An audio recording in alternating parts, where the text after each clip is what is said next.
Hello guys, in this video I'm going to show you how to set the language in the Temu app. First let's open up the app.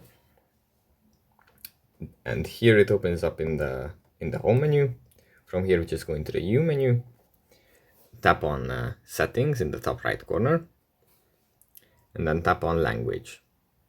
And here we can select from English and then another language that is related to our region. So if we have, for example, Romania set as our country and region, we can select the Romanian language as our language inside the app. So yeah, I guess that's pretty much it for this video. I hope it was helpful for you guys, and I'll see you in the next one.